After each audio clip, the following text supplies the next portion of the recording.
Today in particular, we put the spotlight on India's sugar and grain-based ethanol manufacturing sector because India's ethanol blending program is clearly seeing some shifts.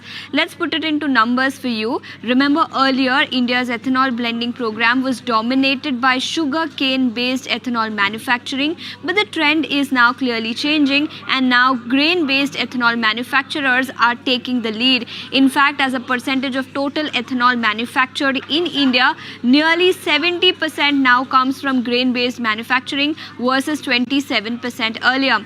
And this because grain manufacturing itself, grain crop production itself has risen in India both for rice and for other grains, and that is the reason we have seen this kind of surge. Now remember, buffer stock and record crop of both maize and several other crops continues to remain in focus, and that is aiding the up move. Now in FY25, rice output stood at 150 million tons versus a 10-year average of about 120. So this clearly has seen an uptick. In fact, this is only set to rise further in FY26 as well. And the same story goes with maize as well. So clearly production has risen, and this is on account of increase in crop production that we have seen in India over the last few years. Now let's also put the spotlight on sugar mills then. Pricing has always been a concern. Remember, ethanol prices have not been hiked for the last several years. Minimum sale price on sugar was last revised in 2018. So these continue to remain a concern for India's sugar industry. Grain-based ethanol manufacturer is now dominating the industry, and demand for sugar-based production of ethanol has steadily fallen over the last few years. This also means that demand for sugarcane is impacting mills' revenue and profitability going forward, and 70% of blending program was sugarcane based earlier, and this has now fallen to below 30% mark. So clearly we are seeing shift in dynamics. Grain-based ethanol manufacturers are now taking the lead as far as India's ethanol blending program is concerned. Okay, let's take that discussion piece forward, and we've got a battery of experts joining in the show right now. Let me welcome on board Kushal Mittal, the Joint MD at BCL Industries, Mr. Chandra Jain, the Chairman and MD at Gulshan Polyols, as well as Deepak Balani, Director General at ISMA, joining in on the show right now.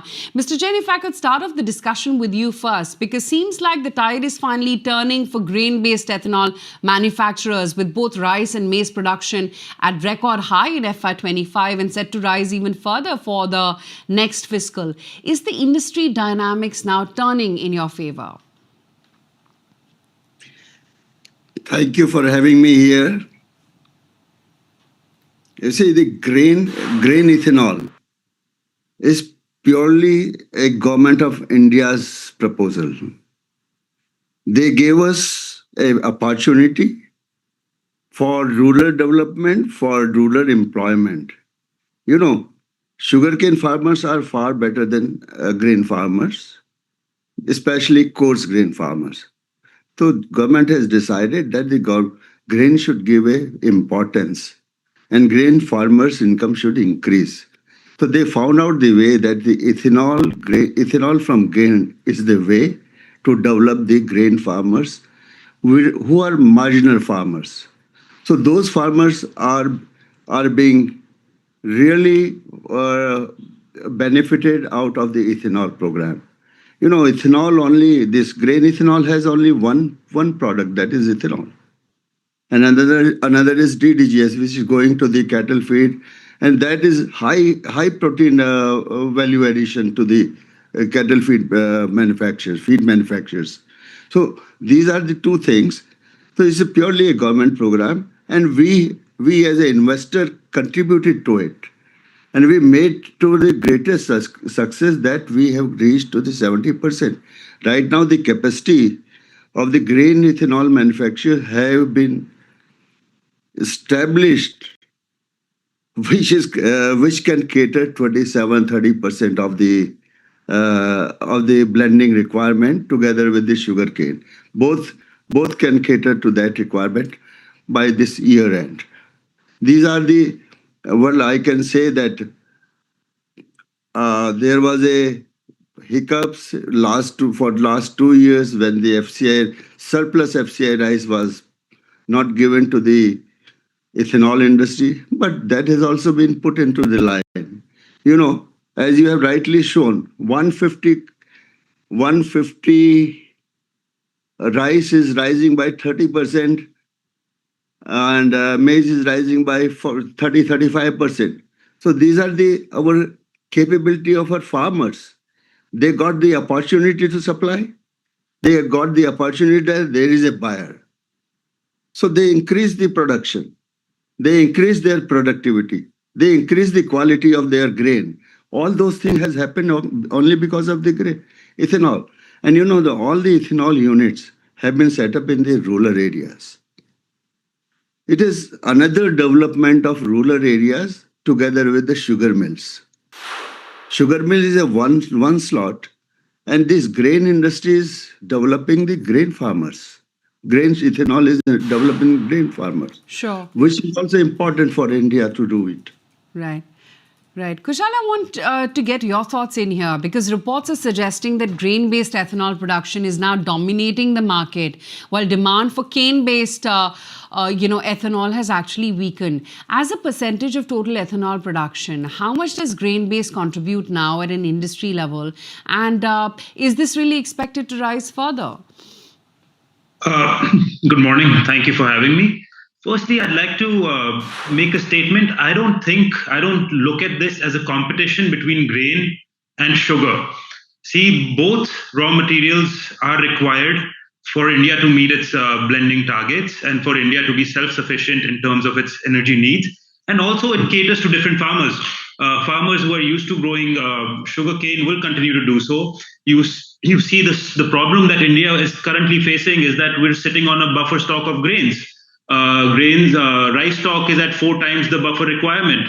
So the ethanol industry is a necessary step to help bring this buffer stock down. Also, maize farmers have now been earning a lot more since the ethanol policy came into play. Prices used to be around 13 rupees a kg. Now they're at 25 rupees a kg. And similarly with the sugar industry, the sugar farmers have gotten good remuneration for their crop since the policy began. So overall, the ethanol policy is an agrarian-focused policy. And since over 60% of India's population is still agrarian, this is not necessarily a competition between grain and sugar. And I'd also like to clarify that I don't think the demand for sugarcane ethanol has come down. It's just that we're in the months right now where most sugar mills across India are closed. So hence, you see a greater supply coming in from the grain-based distillers. Okay, so that's the take coming in, and you're not viewing this shift from ethanol or sugar to grain right now as a big competition right now. But Mr. Balani, I would also like to get your view on the same because reports are suggesting that surge in grain-based ethanol production is posing a major challenge for sugar mills, especially when many of these sugar companies have already invested quite heavily in ethanol infrastructure over the last few years. Help us understand, is sugar industry facing the heat of surge in grain-based ethanol production? Your sense on the matter? Yeah, hi. See, basically, the ethanol requirement in the country for E20 is around 1,200 crore liter, and sugar industry alone cannot give entire 1,200 crore liter.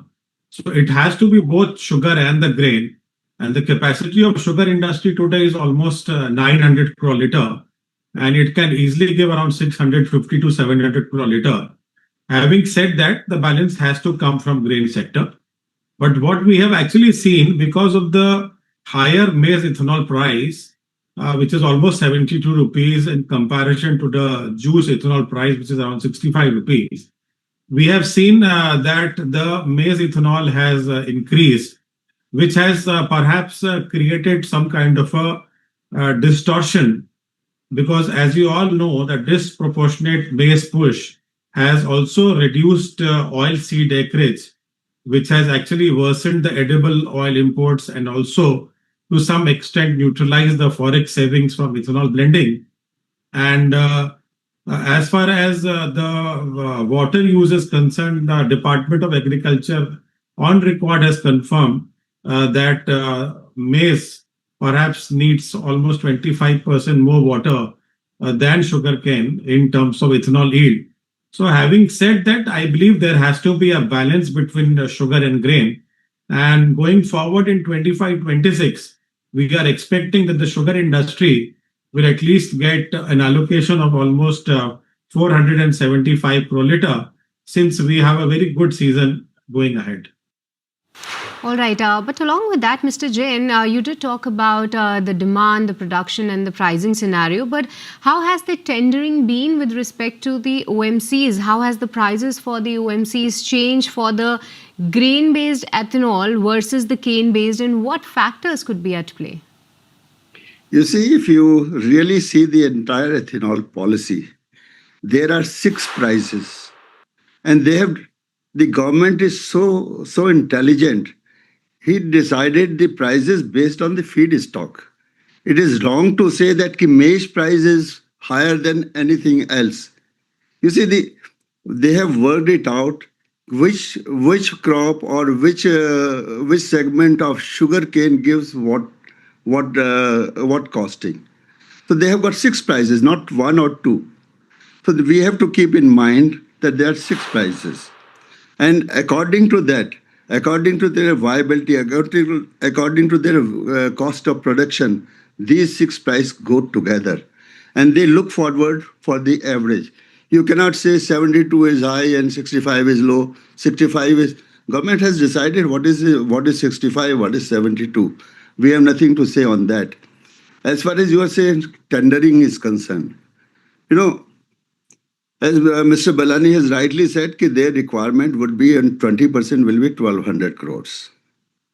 But I'm not expecting in C1 that they will give the tender of entire 1,200 crores, because there are some units in pipeline who can also join later.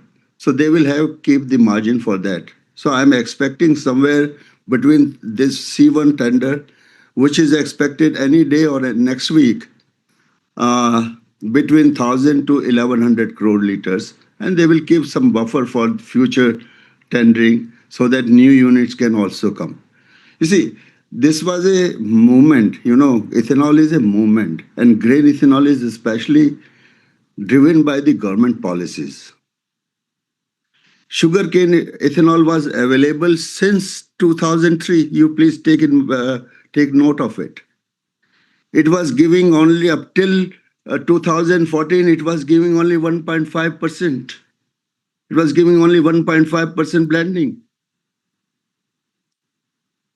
So it is this ethanol program is only for grain and grain farmers and rural development. As far as Mr. Belani has said that the maize takes more water, it is a debatable issue. We have the studies where studies say the sugar cane has more water. So it is a debatable issue. Let's not speak on it. So, Okay. this is a debatable issue. They will say that sugar cane do less. We say the maize. So we have got those studies also. Absolutely. Absolutely.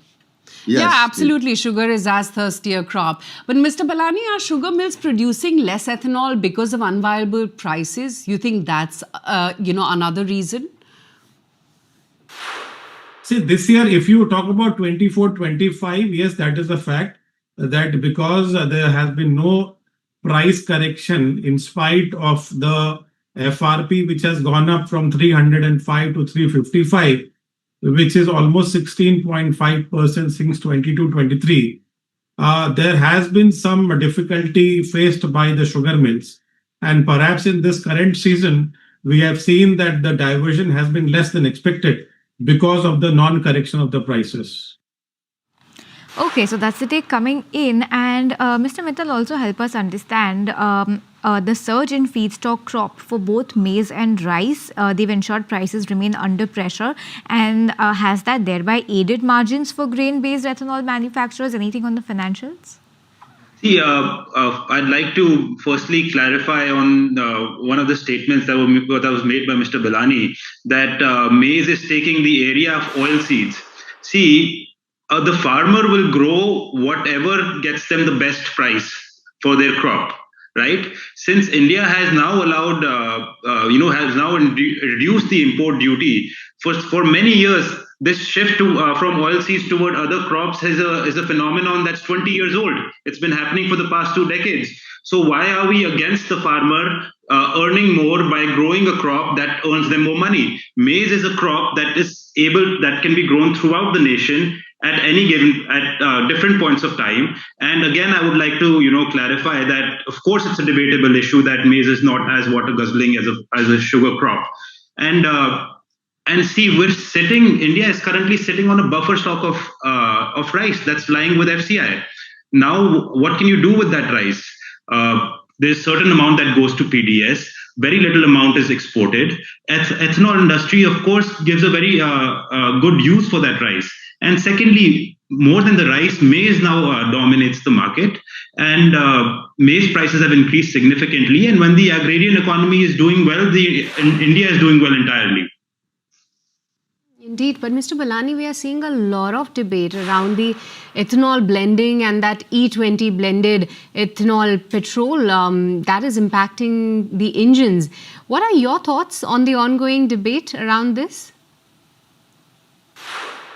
See, as you very rightly said, Supreme Court has dismissed the EPIL against E20 and affirming the farmer as the biggest beneficiary of this entire E20 program. Also, government in its various circulars and notifications has strongly defended ethanol blending, reaffirming its commitment towards the cleaner fuels. So I believe, I think this is more of a very uninformed social media discussions, which has absolutely no truth. E20 is absolutely safe for the vehicles. There has not been any case where the vehicles have seen any damage because of E20. There have been tests done by ARAI. OEMs, OMCs, testing agencies all have gone on record saying that E20 is absolutely safe for the vehicle. So I don't really think that there is any issue going forward. Okay, and Mr. Balani also help us gain some more clarity on this, because sources are telling ET now particularly that around 5 to 8 lakh metric tons of sugar exports may be allowed in the first phase. What are your calculations suggesting? What is the inventory situation currently, and how much exports could be allowed in this first phase? See, we will be closing the season with almost 52 lakh tons. And going forward, we have estimated a production of almost 35 million tons. So even if we take out 28.5 million tons for the domestic production and around 4.5 million tons for ethanol diversion, we will have 2 million tons for the exports. What we have requested the government is to allow at least 1 million of exports before start of the season, so maybe by October end. And going forward, after seeing the performance of the exports and also seeing the advance estimate of the crop, another million can be given a couple of months later. All right, but with this, gentlemen, we let you go. Mr. Mittal, Mr. Jain and Mr. Balani, thank you so much for taking the time out and speaking with us this morning. Madam, thank you. 1 minute. Yes, Mr. Jain, please go on. You just close your ear for 2 minutes and think about your own vehicle, whether it has given any trouble to you for last 10 years, because the blending is there for many years. Just close your ear and think of yourself. That's all I wanted to tell you. You will get the answer of everything. Thank you very much. No, Mr. Jain, we do take your point, and that's what the agencies, the testing agencies rather, has been highlighting, and Mr. Balani also spoke on that. But Yes, we do take a note on that. I want you to experience. it, I'll please. surely try that. But in the traffic of Mumbai, it's a little hard to catch hold of the mileage. But thank you so much for taking the time out and speaking with us.